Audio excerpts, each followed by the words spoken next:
Welcome back. A little bit late for a Christmas episode, considering that I have already completed the Ice Dungeon. I guess a Christmas episode would have been the Ice Dungeon and the Woods Dungeon. But we're going to the Woods Dungeon now, so I guess that's good enough. But first, let's restock on potions, because I kind of need some.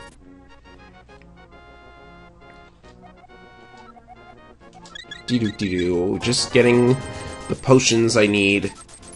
I'm actually low on rupees. I might have to do something about that somewhere down the line. So the next dungeon we're going to, if you know what to do with this dungeon, it's really short, but if you don't know what to do, then you can easily get lost and it'll take forever. I like the gimmick that they're going for, but the overall design of it is just... what the heck.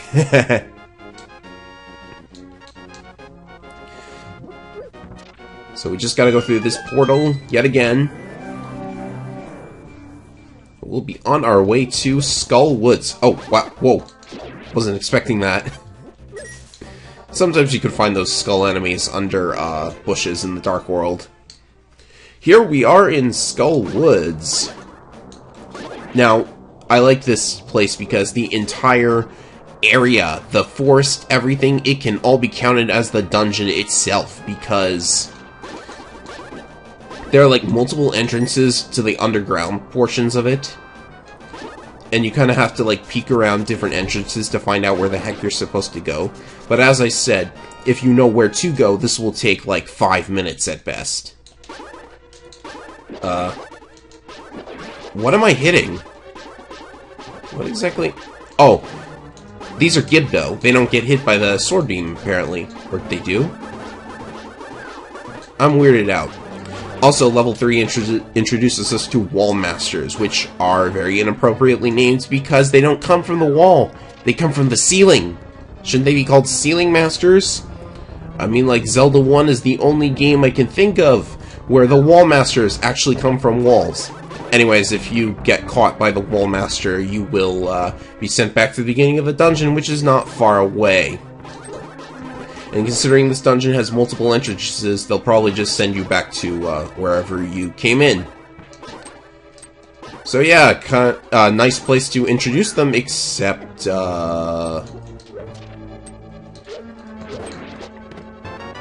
like, they never use Wall Masters ever again, I think, until, like, the final dungeon. Also, if you bomb to the right there, there's going to be a magic jar, which you can use to refill your magic. Just if you need it. Because we are getting a magic item in this dungeon. We already have the boss key, so we just have to find the chest.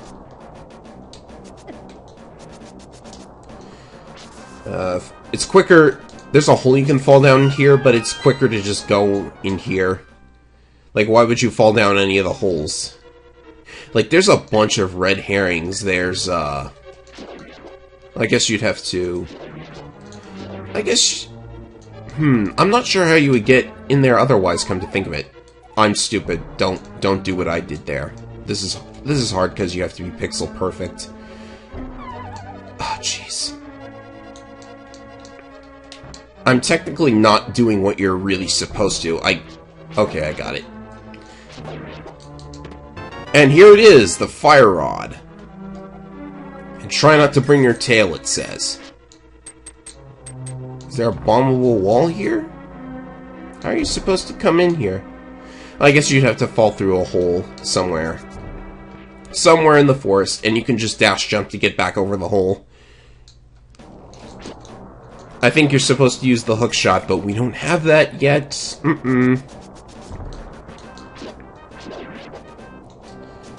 With the fire rod, we can enter the final part of the dungeon. We just have to find the entrance. Now, if you stand right about here... Yes! You can get the enemy to bounce into the spike and kill itself by hitting the spike. Also, ignore that key door. It leads to nothing.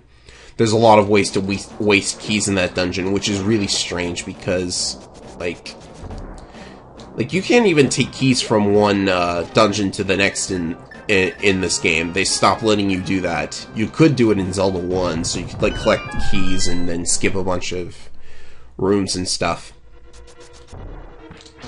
Anyhow, since I saved that key from before, we can just go straight up, and there's the door to the next room. I would have had to wait around that maze beneath the bridge there, otherwise. We just walk around this room, and we'll make it through. This room lets me show off that Gibdos die in one hit to the fire rod, and we gotta move quickly here. Jeez. We gotta move quickly here because the torches go out eventually, and the doors only open while all the torches are on fire. These rooms are tougher than they look. Or maybe they're easier than I'm making it seem. Heh! So you gotta cut through the vines to get through there, and then in this room, I think it's the Gibdo? Yeah, the Gibdo has the key. I'm not sure why they didn't make it a boss door, however, because if you fall through that hole, you're in the boss arena. So, level 3's boss is called Mothula, not a reference to Mothra at all. So with this guy, you can hit him with a fire rod or the sword. And he only shoots those beams downwards. So if you stay above him, you're safe, but then you'll probably be caught between him and the spikes. So as you can see, the arena is pretty hectic. And I'm not 100% on this, but I think if you try and smash him into the spikes, he will actually take 0 damage, which is very strange if that's true. I guess that's why those regular blocks are there. That would be pretty fiendish if it turned out to be true, because, like, I'm not sure how the player is supposed to know that they can, smash enemies into spikes in the first place. I don't think it's something they would find out on their own. Yeah, I think I can see it now, because he's, like, flashing a lot when I hit him. Oh. Okay, he's dead. Never mind. I guess it wasn't, true after all. So yeah, not even 10 minutes into the video, and we're already done with, a dungeon. That was pretty quick after all. Just 2 more to go now. We're gonna go to level 2, and then level 7. And then level 8 afterwards, of course.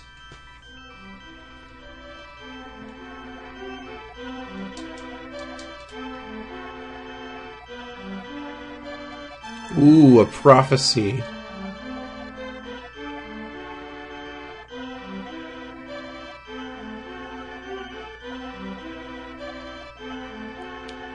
You hear that, Link? Don't lose!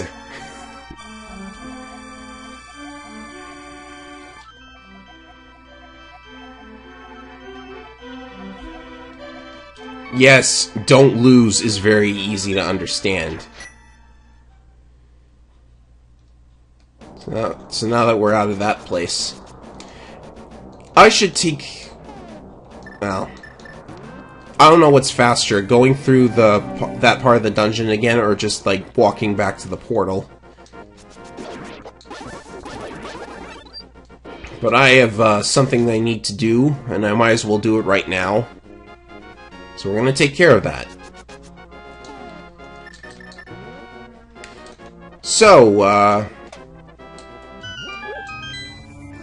there was just something interesting about this game that I did not know until I started playing it again. It's kind of silly, but...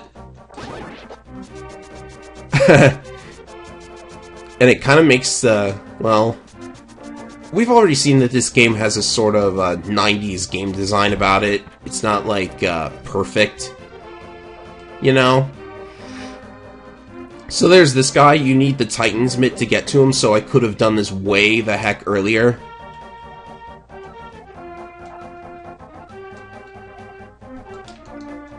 So this guy is the partner of the blacksmith in Kakariko Village. We're gonna go and take him home. You can apparently take him through the magic mirror with you. So we'll just sit ourselves right about here. Should be good. And boom, he's back to normal. We take him in here. Now the thing is, you actually have to do this in order to finish the game. Yes, you have to save this guy. Like, I'll talk about why you have to do it when it becomes relevant, but you just have to do that for like no reason. And I think people would come across that guy and you know, at least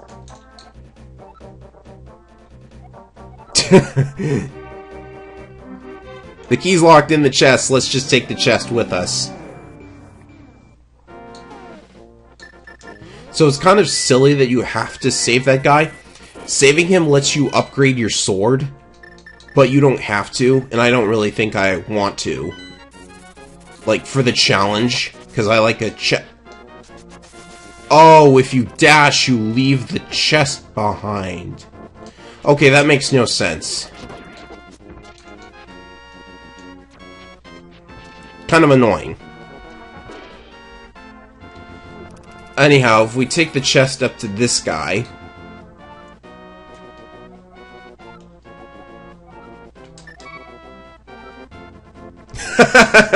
I just had to see what would happen. So, inside the box was our third bottle, and I have no idea where bottle number 4 is. So I'll have to look that up eventually. Come on, get out of the way. Thank you! So it was really convenient to do that because the next dungeon happens to be near here. First, let's get the bombs? Why are there bombs there? That's strange. So if you try to go into level 2, like straight away, you'll find that it's flooded. And since doing something in the light world can affect what happens in the dark world, if we were to lower the dam here, like, I have no idea how this makes any geographical sense, but doing that drains the water outside, and it will drain the water in the dungeon, too. Because when we go to the dark world, the dungeon will have the water lowered as well. But we gotta find the portal. And you guys already know that there's a portal right here, because I showed it to you.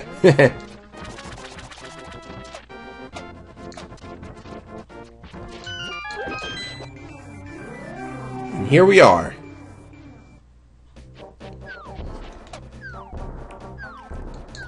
Actually, will it stay drained? It'll probably reset itself. Yeah, it reset itself. If you leave the screen, it resets itself. Oops. Silly me. We're gonna have to do that again. I wasn't sure if it reset itself if you left the screen. That's really strange. Oh, that's not what I wanted. But whatever, it's okay. It's only a couple of seconds. I'm not Get the switch, Mr. Bunny. Thank you.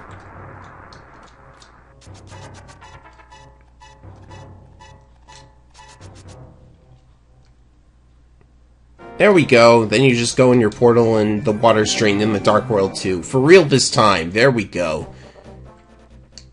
See, if I hadn't done that... Oh, it is flooded. If I hadn't done that, then there would be no water here, and I would not be able to swim up here into the main part of the level. Oh, kill those enemies and a chest appears. Weird. Couldn't they just make it a kill room with a automatic door opening? Of course they couldn't. That's silly. So this dungeon is all about water. Oh hey, key. Do we really need that key, though?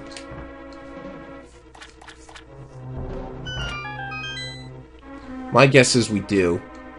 That's probably like... Yeah, it's the map. Big deal.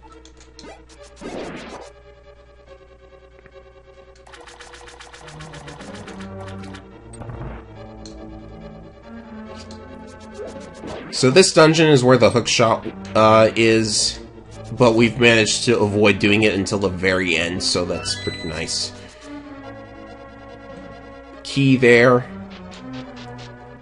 And this dungeon happens to be all about controlling the water level of the area, but it's been done way, way better than the stinking water temple from Ocarina of Time. Mostly because you don't have boots that you have to change on and off every 5 seconds. But, you know.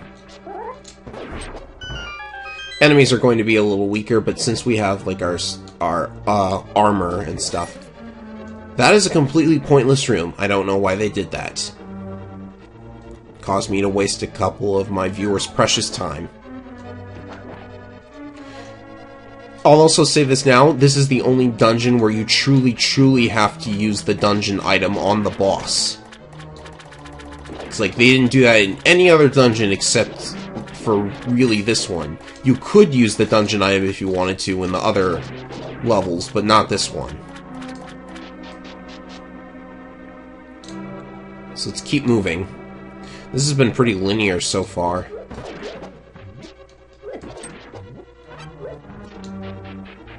Pretty sure you can't push those blocks quite yet. That sounds annoying. Is there a place with a... Can you push past these blocks now? No, you can't. That's pretty weird. Where's the crystal switch that I need to hit? Okay, let's keep looking. Oh, look at the map for once! South. Okay, then. Just in case you were wondering what the dungeon maps looked like at all, I finally showed that off.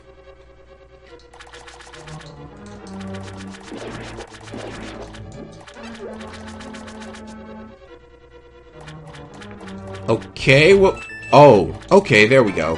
Oh, that's just the compass. That was a waste of time. I'm supposed to be looking for a locked door here. I see a locked door there. And there's one there. Okay, there we go. I hate it when a dungeon makes a pointless out-of-the-way room for the sole purpose of putting the compass or map there. If you need a key to get in, then it's a waste of a key because you could have just cleared the dungeon quicker by not going in there. And that would give you, like, an extra key, which I guess is why they don't let you take keys from one dungeon into another. Like, aside from the fact that you could make the game unwinnable if you ran out of keys or something.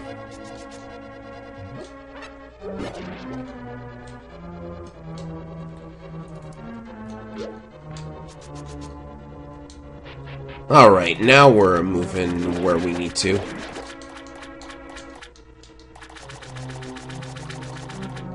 And you can push past these, yes.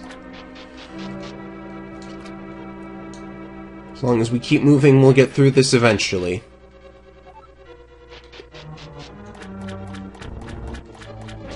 There's a fire bar in a water level.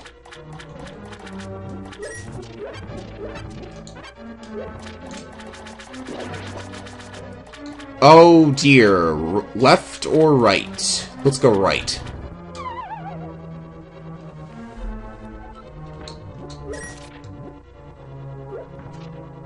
That's not funny, game. That's definitely not funny.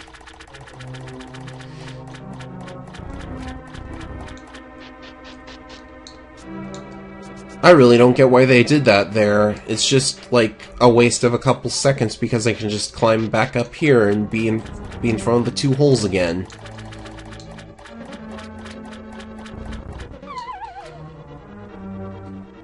Alright, what's in this box? Money? That's it? Okay, so I do have to go back and hit the crystal switch. Okay. Hopefully it's not very far away. I don't see why they made me go back and hit the crystal switch, but if you want me to do that, I'll do it. Oh, jeez. Okay, then. Make me go the long way around. That'll, like...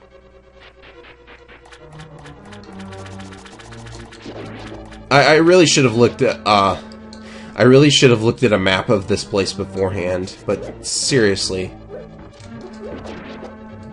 I want to solve puzzles, not backtrack for the stinking crystal switch. Why haven't they stopped using crystal switches in Zelda? Nobody likes them. Actually, maybe they did stop using them. I recall seeing one in Triforce Heroes, though.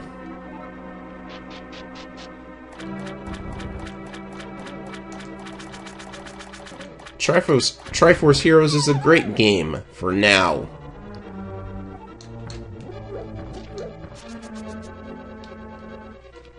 There we go. This should be the boss key. Good.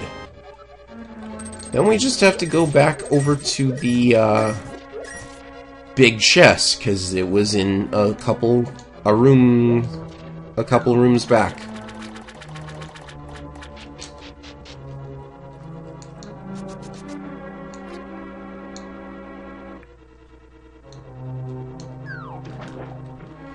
Okay, maybe this isn't the best dungeon in the world. It does seem to rely on backtracking a little too much, but that's okay. It's not overly long.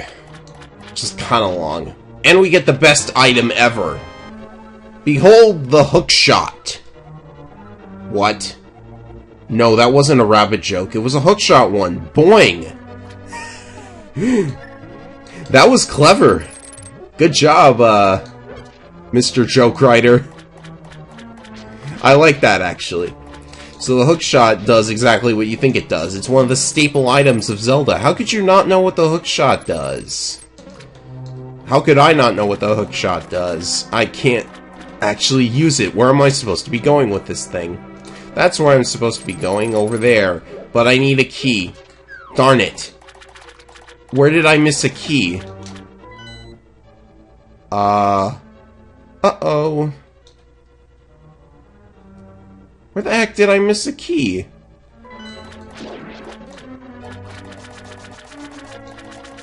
Oh, this should be good. I bet it's under a tiny little pot.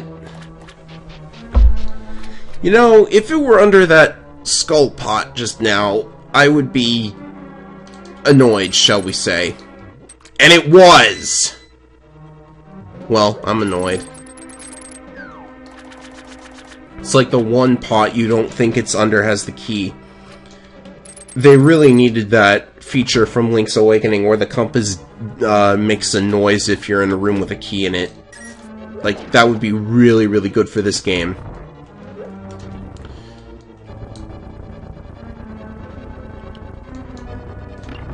Do I have to go in there yet? Oh, let's go in there and see what's in there.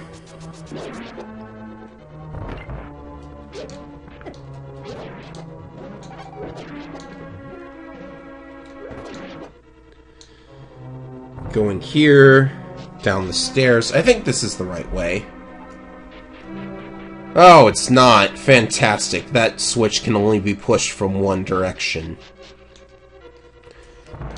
I have no idea why they did that. You would think you would have to go in there because, well, I guess you have to go in there later. Or do you? I'm not sure.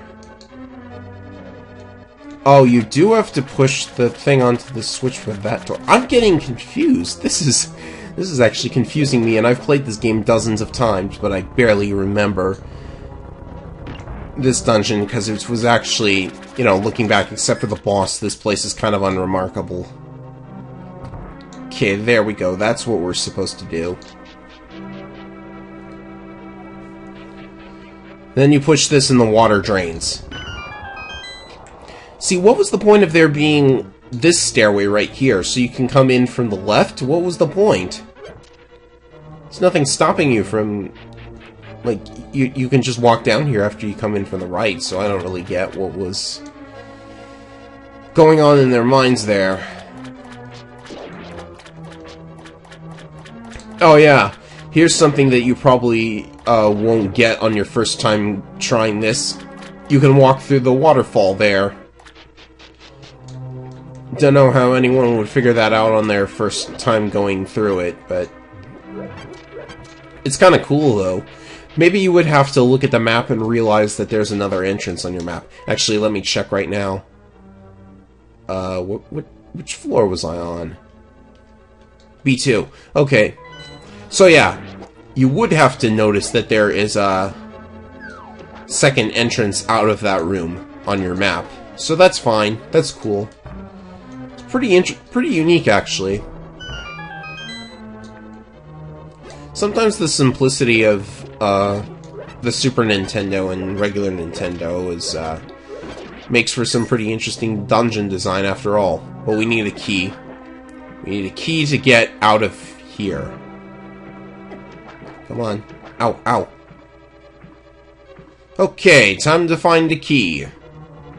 Let me guess, it's under that pot. Yes, it was.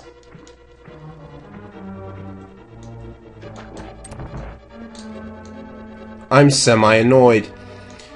They don't even bother with a boss door. Okay, this guy is called Argus. And as I stated, you need the hook shot for this guy. Because you have to pull the little... I don't even know what those things are. But you pull them off of him and then slash them. Can't slash them while they're on him. This guy is kind of like Petra from Zelda 1 and Wart from Majora's Mask. You can kind of see that the design is a little similar. And I like him as a boss, but he's the only boss to, like, explicitly require the dungeon item to kill him. Which, you know, I think they should be consistent. If they're gonna require the dungeon item, then, like, do that for every dungeon, I guess. But it's no big deal. I mean, it does kind of turn this enemy into a bit of a puzzle to figure out how to kill him. And then after you've gotten all of the enemies off, you just have to hit him with your sword. And he gets a little faster. But it's not. But he's not very hard to fight. Argus is not as arg-inducing as you would think. This part of the fight is not that, it's pretty fun. Though I do have to not be reckless.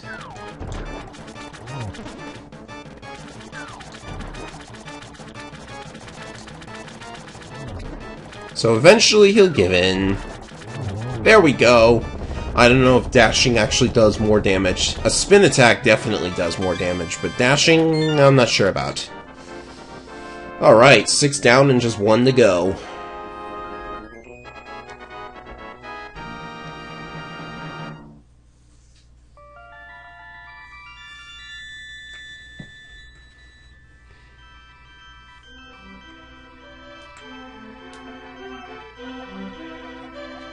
Hooray! Just like the other 5.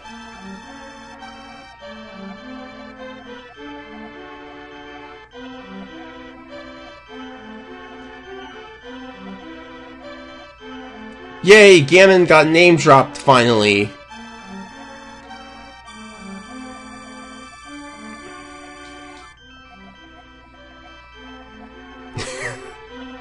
Perhaps it was fate.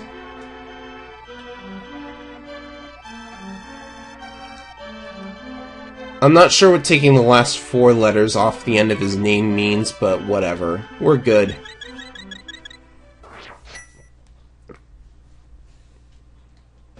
Just one more dungeon to clear up on Death Mountain, and then we can move on to the ending of the game. I might want to collect the remaining heart pieces in the meantime. I'll consider it.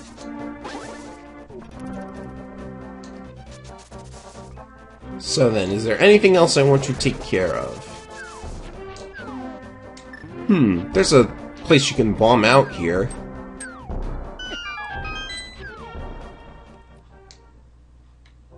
Oh, hey. So long and thanks for all the... Okay. Why did you inject the Hitchhiker's Guide to the Galaxy into The Legend of Zelda? That's like really, really weird. Well, at least that solves my money problem.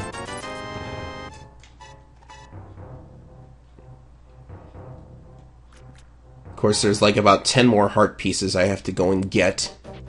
Well, I'll look up all of their locations and see you all next time.